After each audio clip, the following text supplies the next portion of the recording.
Hello and welcome to At Brookings. I'm Gigi Hinton. Our first feature on the podcast today is tax reform. Economic Studies Director Bill Gale takes on that issue. Then we'll hear from Latin American Initiative Director Mauricio Cardenas, Senior Fellow Vonda Feldbob Brown, and Foreign Policy Deputy Director Ted Picone as they preview the hot topics up for discussion at the 5th Summit of the Americas. We'll also hear from the man on the street as he talks about the economy. We'll have all that coming up next on At Brookings. This is At Brookings, a review and news and events the week of April 13th, 2009. April 15th, and the tax man cometh.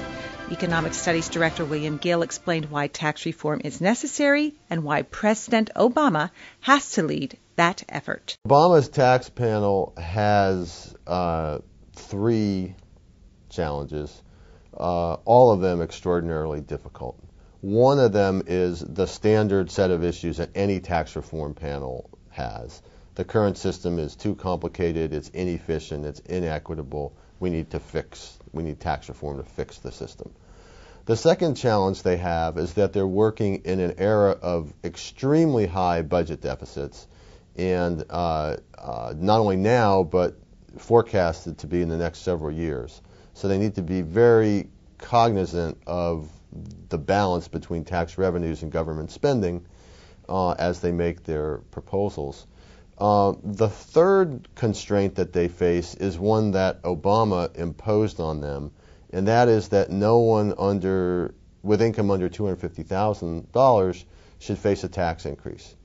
It's hard to overestimate how much that constrains the creation of effective tax policy.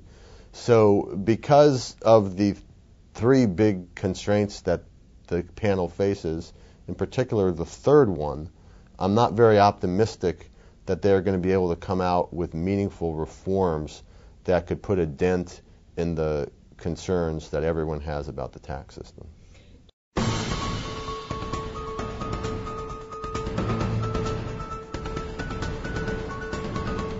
I think the president's long-term stimulus package will make good sense in stimulus package, in fact, will make good sense in the long term. I personally was laid off. I lost my job a few weeks ago, so for me it hasn't.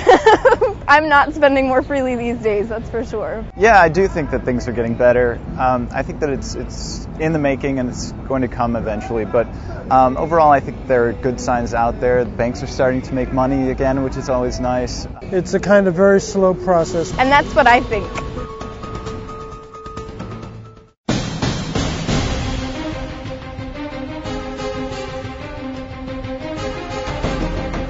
Western Hemisphere leaders are meeting in Trinidad and Tobago for a weekend-long summit on a new agenda for the many nations of the Americas. Brookings experts previewed the 5th Summit of the Americas. Well, in theory, this summit is about security. In practice, I think it's going to be about dealing with the economic crisis. The effects of the global recession are being felt everywhere in the hemisphere, and the smaller countries are showing dramatic declines in terms of economic growth and very sharp increases in unemployment. These countries are very worried, and therefore they'll ask for special treatment. So I think that this topic is going to be central. We're coming out of a period of several years where, in my opinion, the United States mishandled its approach to democracy assistance in the hemisphere and around the world. And I think we now have an opportunity with the election of President Obama to take a different tact. And that tact would require a couple things. One is that we need to depersonalize and depoliticize our approach to democracy assistance. We need to do this in a way that relates to the government and society as a whole and not just to one leader. We also need to do much more work in supporting civil society and independent media. These are really the bulwarks of any strong democracy. There are two important issues that the Obama administration and the president himself can address at the summit.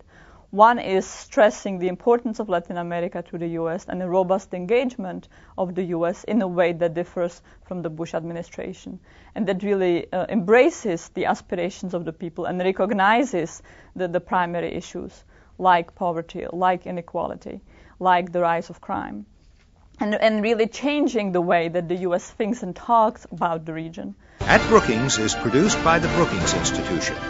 To learn more about the issues discussed on At Brookings, visit our website at brookings.edu.